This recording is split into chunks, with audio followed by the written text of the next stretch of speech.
Welcome to the Producer's Happy Hour with your hosts, Sister Christian and Lawrence Lewis. We are two producers chatting over drinks about what it means and what it takes to be a good producer. So grab your budget, grab a call sheet, grab a drink.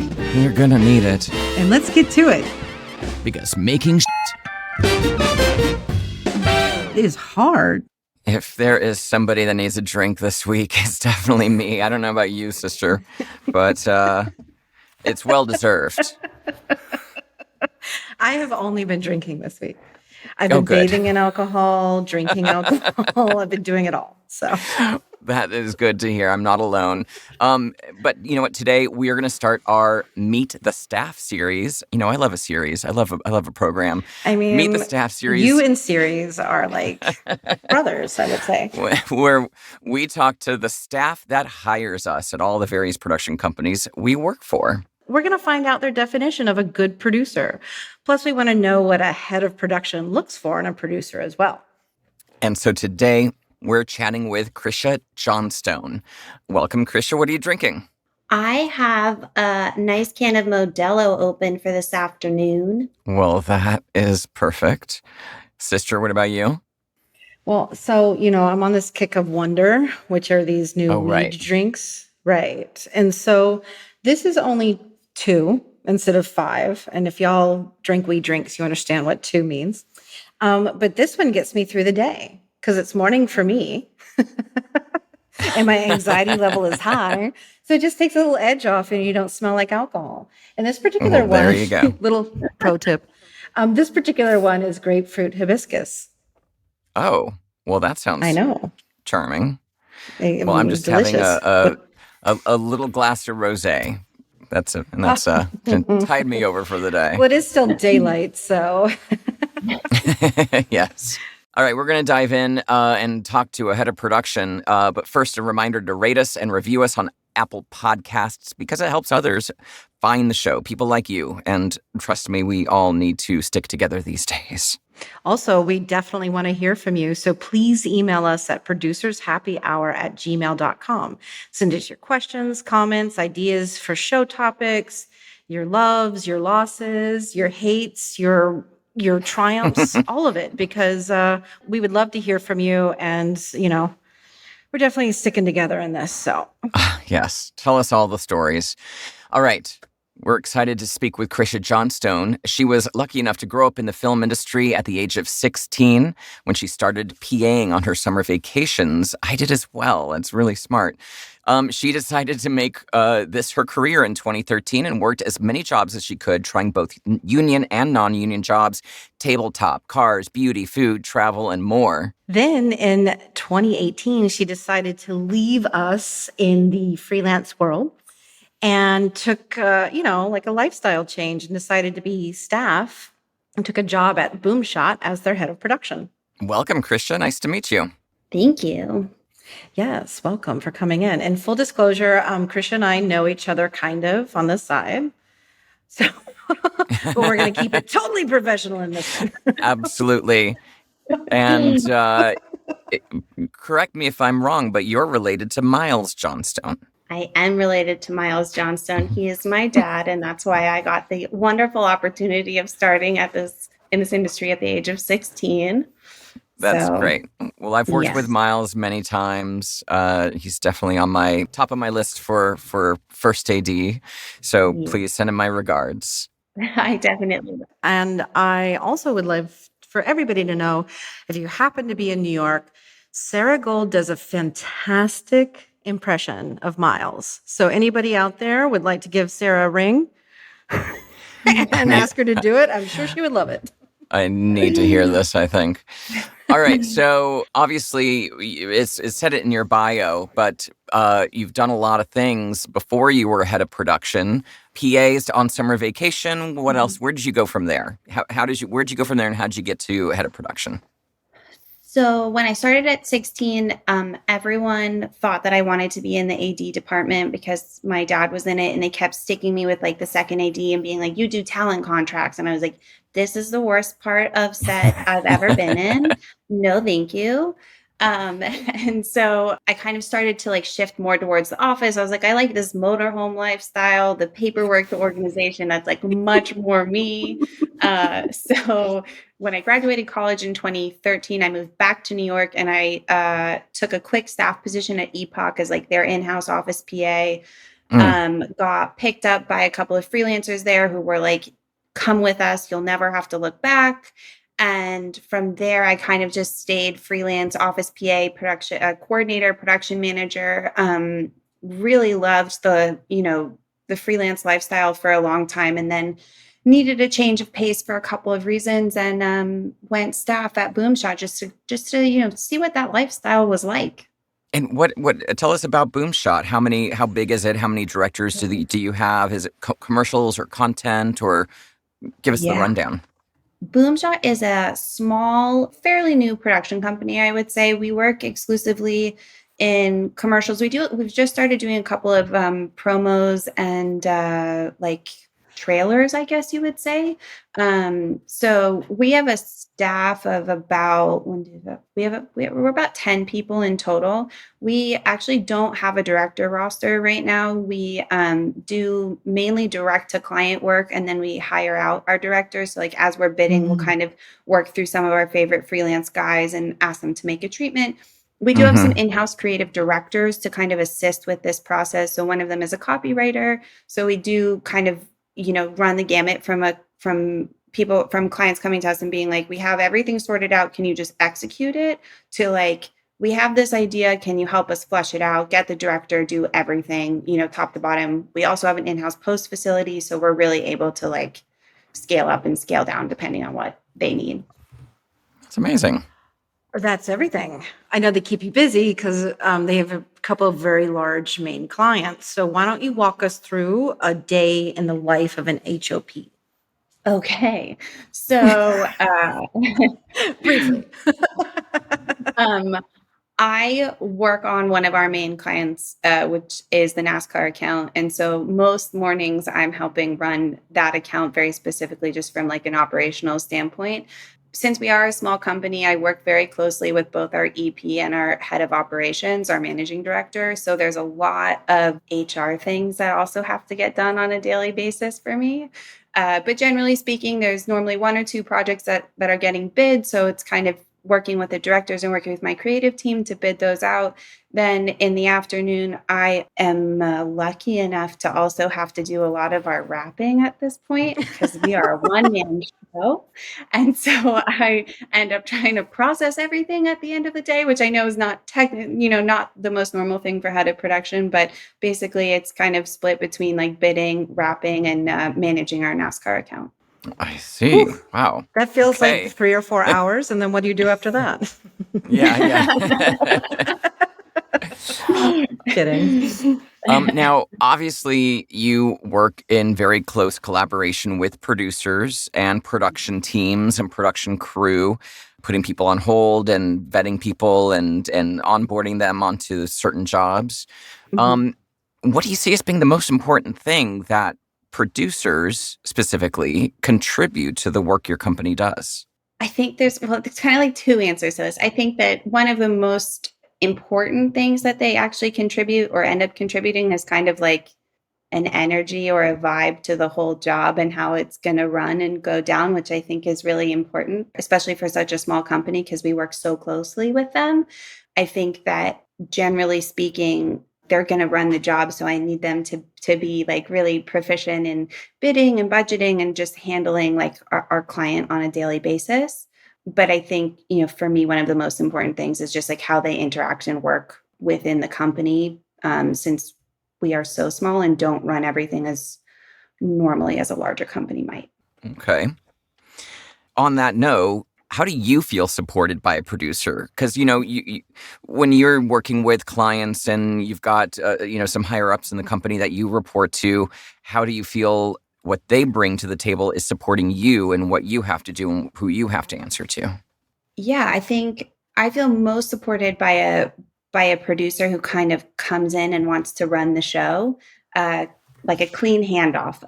Like I do a mind dump of an email of like, here's everything in the job, kind of take take some time and read through this and then come back to me with any questions. But really, I like when somebody is just kind of like, cool, this is mine now. And like, you don't have to worry about it except for these Right. few things, which is really what I look for because I can't produce and do the rest of my work. So that's really, where they come in and I feel the most supported. And I'm personally like, I love feedback. Like if you get a budget and you're kind of like, the numbers are a little wrong, but we can make it work. Like totally fine with me. I love all of that. But yeah, just somebody who wants to like take it over, wrap it up in a Yeah. little bow and hand it back. Well, so then, jumping off of that answer, when you work or have to onboard a new producer, do you tell them the way you work and what you need, or do you just passive aggressively let them suss it out? Like, how does this go? Like, do you like, I'm sure as we all try to work with people that we know, there's the occasion when you have somebody who has been recommended to you and sounds awesome. Do you have any pointers for that person when they show up at Boomshot? I do. I also obviously depends on the client and the account because some of them, like NASCAR, like I interact with those people on a daily basis. It's much harder for me to hand that whole job over to someone because of the daily interactions I have with them. But there are definitely other jobs where I'm very honest about being like, this is your job. And if you feel like there are parts of it you can't handle, like please let me know ahead of time. But for the most part, I've bid you out a whole production team and I expect you to be able to use and handle that. And I'm pretty upfront about how I would prefer that this runs. Obviously it doesn't happen every time and that's okay. But also to your point, like I always do try to work with people I know. And then of course there's the people I don't. And I try to be much more explicit because as I said, we're an interesting company sometimes. And like our creative directors will also be involved with our directors, which is also involved with our client who probably has a creative director on it. So there's like, Yeah. and they're like, what's the hierarchy? You know what I mean? And I'm like, that's where it gets really messy sometimes. Well, it sounds like what you do is clearly communicate your expectations. Yes. I mean, I As do my we best to really communicate them, but that's I can explain it to you, but I can't understand it for you. Got it. exactly. But I mean, I think that is important because I think a theme in our 3 seasons now has been expectations and communication. Yeah. Yeah. Absolutely. Yeah. So I want to dive a little deeper because obviously you work with producers, but you also work with production teams, Mhm. and you're there to kind of guide them through, how things work at Boomshot. Yeah. And since most people prep from home these days, how's your interaction with them kind of changed, and what do you expect from the production teams, and what do you offer the production teams? How do you engage? Yeah. So one of the longer list things that I did when I was that I've been doing with Boomshot that's definitely changed over the pandemic was like making the guidelines because I came in there and there weren't really any. So I was like, okay, cool. Like let's pull from all of these companies, figure out the things that I like, let's make it. And then we kind of had to shift that during the pandemic again because we weren't really next to each other and things. I noticed that things weren't getting done the way that I wanted them to be. So I was like, okay, the guidelines, either people aren't reading them or I'm not being specific enough. So I went with the I'm not being specific enough and went back into my guidelines and was like, no, here is the folder structure that I'm looking for. Like, I don't want it another way. I need it done this way. Like, here's how you label a PO for Boomshot. Here is exactly how I need this done. And it helped. It helped a lot. But I think that, there is something nice and to be missed at times from working and prepping in an office and just the kind of flow that naturally happens, the questions that get asked, all of these types of things. So I think during the pandemic, I've had to work a lot harder and give a lot more instructions about how I want things done and my own expectations. And it's, each company, even when I was freelancing, I remember each company wanted it differently. And so, we want it done a certain way. Well, it's nice to have those guidelines because I know the first thing that I would do is pick up the guidelines and be like, oh, here's a set of, just like union, here's a set of rules that I need to follow. And I will, and Right. they will invite me back if I follow the rules. So then, it was a nice structure to have versus like, just do however. Right. Yeah. Well, so I know we've seen a lot change over the past couple of years, right? And the industry has changed, but Kind of a hard question. Do you think that things will ever go back to the way they were? I'm finding that we've just developed a new way of working, and that's where we are. I don't know if things will ever go back to the way that they were. And at least my feeling on it is like I sometimes really miss it and I sometimes kind of love it because prepping from an office can also be like really hectic if the company has more than one job going, or I don't know, also just like personal life and working from home like definitely has its benefits. And yeah, like Quality. I've noticed that like my ideal work time would be 8 to 4. Like that's when I do my best. And so I can do that working from home. But in the office, you can be there like 9 to 9 sometimes. Yeah. So I don't think that we'll go back. I think the industry's kind of shifted and it's, that's okay. There are definitely jobs in which I would require a team to come in. So like a friend of mine just did a 5-day shoot with like 13 locations. And I was like, that's an in-office prep. Like you can't do that. Mm-hmm. Yeah, that's a lot. That's I'm just definitely a sitting here for lot. 2 hours and I haven't had an email. I don't know what's going on. Yeah. That would be me. But no, it makes complete sense because I think that coming out of it too, we've all understood how important our personal lives are and how we did not have any before. Right. So Yeah. it's really hard to take that away, especially now that the workers and finding good producers is hard. So you absolutely have to work with your freelance people to get the right, work structure versus just dictating that you have to be in an office. Exactly. I think productivity is up personally, but yeah. Yeah. And to that end, speaking of how things have changed, do you think that there are any new skills today that the producers of today, the next generation producers, need to have to be successful in what the marketplace looks like today? And it could also apply to production managers and coordinators as well. Do you think? Yeah. And What do you think? HOPs. And HOPs, yeah. EPs. Ooh. Oh, That's an Yeah, what does an EP need to do now? yeah. That's a very interesting question. Well, one of the biggest things that I've learned at Boomshot, I would say, and this is not like the most recent, but generally the trend, I think, is that like we're almost exclusively direct to client, which is a big change, at least from when I was growing up in this, where there was always an agency and there was always this kind of buffer person. Sometimes, let's be honest, it was like, a game of telephone and you were like, when is the agency producer going to talk to the client? When am I? And like, it took too long sometimes. But there's also a very nice part about having an agency involved in terms of that buffer between the client. And so I think that the expectations around producers have changed because I need them to be talking directly to our client. And that, Right. I guess we can talk about a skill set in terms of interacting with a client, but just a pretty big shift in the industry, in my opinion. And, consequently, I think I've noticed on our jobs, like the production managers need to step up a little bit because the producer has like a little bit more on their plate when it's direct to client. Yep. So, they really need to be able to operate a lot more on their own is something I've noticed. I also think that when you are working direct to client or streaming services or networks without an agency, you find that you can't assume that the client knows everything. You have to, but also in a way that doesn't make them feel like they're ignorant to the subject. So it's a delicate balance.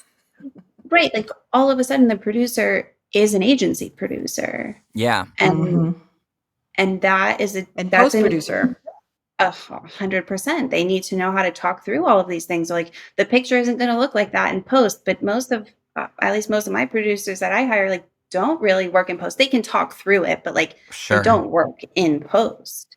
So I think that's been Yeah. one of the biggest changes I've noticed over the past couple of years and kind of a skill set that's definitely being honed in on. Well, now that you've been in this role for 4 years, like what are some things of being an HOP that are often overlooked? Maybe people don't understand what your role is. I know you personally do everything. Yeah. Okay, so let me rephrase. What are some of the things about being a head of production that are often overlooked or people don't seem to understand? Yeah. I think, head of production, I think, is an interesting term sometimes in this industry that can really be a catch-all for quite a plethora of things. Dry cleaning? Maybe. Maybe. So I think that I do a lot, and I don't know if necessarily all of the head of productions would do. But one of the things unexpectedly at my specific company that the truth is I've actually enjoyed learning a lot about, but not that I had expected, is this HR component to just having a company. Yeah, and that's a lot. We did sexual harassment training for our entire staff, and we had a permalancer on with us at the time, and she was like, "You're the first company to have done this in the film industry that I know of."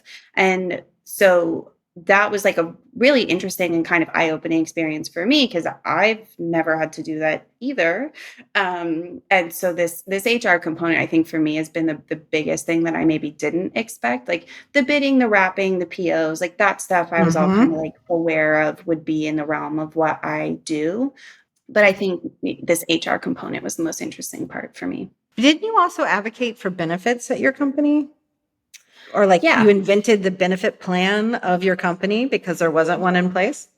Yeah. So, when I got to Boomshot, they were a very small company, and we've grown a ton, but like we were bidding on Excel spreadsheets and that kind of stuff. And I was like, okay, we need to bring this up to what I would consider like a little bit more commercial standards. And so, we moved into hot budget. Now we're in showbiz, and we shifted a lot of the ways that we do things and got a proper accounting company, and did all of these things to really bring them up to speed. And then one of the things that is being discussed is like the benefits package, and kind of, in many ways, like what's the incentive to come or stay at Boomshot, which is, I think I've been really lucky to be able to watch like how a company grows, like how we do that from this standpoint, and when things need to change and shift that I just freelancing like didn't understand. You kind of come in, you do the job, you leave. As a hero, I've done this amazing job. It's great. They're gonna hire. It's fantastic. But who gives a shit what happened before it was awarded and after it wrapped? Exactly. And so it's really cool to be able to just see everything from start to finish, the many ways that we get approached for different jobs. And then, to your point, all the way through wrap. I also now get to experience post, which was something I never did as a freelancer, which is super interesting and just a whole new field for me to learn about. So that part of it's been really cool. I know some head of productions deal with post, not all of them do. We have a post supervisor who like oversees that department, but I get to assist in it quite often. Nice. Amazing. This is something that I don't think we've really ever spoken about, Christian. So this is a kind of a new question for us, but let's try it out on Christian. Let's try it out on, yeah.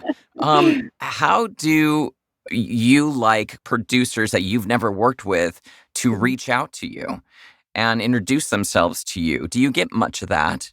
And if it does happen, like, how does it work when you're like, oh, I might really look at this person and maybe consider them for a job, even if you don't know their name or you don't really know much about them? How does that interaction kind of work? I guess I would say we get some of that. And we have like a, general like hello at Boomshot email that comes to me. And so I get them, and we definitely have a lot of like LinkedIn people reaching out. Okay. To be really honest, unless there's a recommendation in there of like so-and-so told me to reach out, like probably not going very far with me, to be honest. That's fine. I think that there is something to say for like the blind reach out and trying to get the work that way. But I would say that this industry is word of mouth, and like I'll go for people deep from a recommendation before I take a rando most of the time. Interesting. I mean, that's what I expected, but it's good to hear it It's straight honest. up. Yeah. It's on it. But if somebody reached out to you in a very funny way, if they caught you off guard, it might work. But other than that, I'm assuming that if you like really got some line in there that like really stuck out to me, maybe I would keep it. But like maybe they're like, "Hi, I'm so and so, just like reaching out, saw your website, liked your work," kind of a thing. I'm like, That's sorry. obviously a who cut are and you? paste. Right, exactly. Right. Yeah, like, you just They've sent this obviously to tried it. everybody. I've also Right. gotten the BCC one where like they've obviously just BCC'd like 100 or whatever people Oh, on this, and I'm wow. like, that's not going to work. That is not, no, no. Yeah, this is definitely a people business. And it took me a long time when I was young in this industry, because I'm not anymore, to understand that. You start with knowing one person and they bring you into a Yeah. company and you meet two people and then they leave that company and they go to other companies. Now you have two companies and you meet more people there. And that's really kind of the only way I found. Like, I've never Yeah. gotten a job by sending a resume to anybody.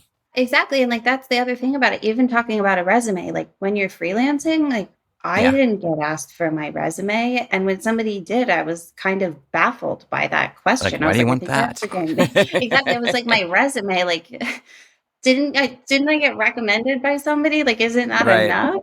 Yeah. Uh, yeah. True words. But it's so funny because I never made one. I just made a website, and that was like, ooh, when it first came out. Like Lawrence had one. I think Jason Mans. There Yeah. was only a few of us as Only a producers, few and of people us, were like, yeah. holy shit. And like now, everyone has one. Everyone has one. Exactly. So I think we're where's to leave us with, okay? So what are some of the pitfalls that you see production teams may fall victim to? Are there any lessons learned or jobs out there that were a little trouble that you can pass along to, the teams who are Some listening? watch And outs. yeah, hey, oops, Watch out. who's that behind me? Wait, I thought we had 20 grand more. It's wonderful. Well, I'll talk to that. I think the one thing I really want to say about producers on this, and we can take it however we want, but my favorite producers were people that made me feel supported and protected. And I think that that's like a top down structure. So, at the end of the day, like, I 100% have made mistakes on budgets. I have forgot to calculate overtime. I have, you bid things 6 times, 8 times, and like by the Yeah. end of it, your eyes are bleeding and you're like, I missed something. Like, it happens, right? And as long as the person who's above you is like supporting and protecting you, then I think that that is like the only way that I would like to work and that this world can really function. And then the same goes for me. Like, I always felt responsible for my coordinators. If they mess something up, that's on me. That's, like, okay, like, we all make mistakes, but at the end of the day, like, I want to help make that better, and it's okay. And so I think that that was always the most important thing, and something that I really look for in producers is just making sure that, like, they're supporting and protecting their team, because we are a team. And yeah, I think in terms of producers, like, that's the biggest thing for me. And pitfalls and things to watch out for, like, that's a harder question, I think. I mean, I think you answered it pretty succinctly. I think that it's about trust. And so Yeah. a pitfall can be lack of trust or being in yourself or being self-conscious when if you trust people around you, you can literally do anything if you have a good team and there's a trust.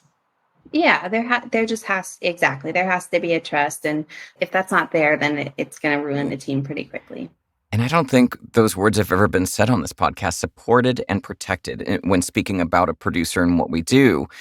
And that's magic. That's some of the magic there that takes a long time for producers to really understand, especially if you come out of production management and you're like, oh, I'm just going to make the best deals and I'm going to, wheel and deal and I'm going to get the crane and find out the best technology. It's only about money. And then it's like, no, it's supporting and protecting your director, the production company, your crew, your team. It's all about that.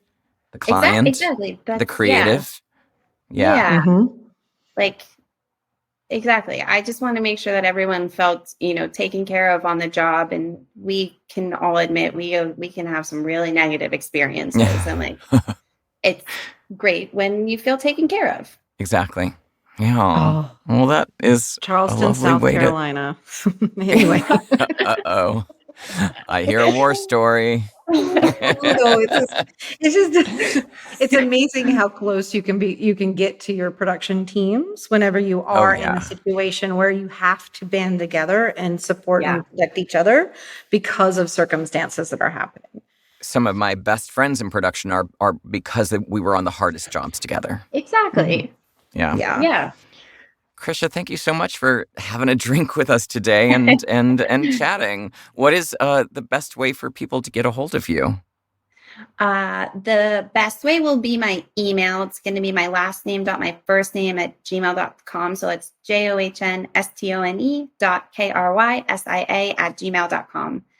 Thank you both so much. Yeah, thank you. Christian, what's the best way for people to get a hold of you? SisterChristianProduces.com. And Lawrence, if people want you, how do they get you? 2 ways, voiceoflawrence.com and lawrencetLewis.com. Bye, everyone. Producers Happy Hour was brought to you with the help of Christopher Daniels, who is a design and branding specialist, and Eric Beals, who is our podcast editing wizard. Thanks for listening, and remember, enjoy Happy Hour when you can. because making shit is hard. What are you going to do?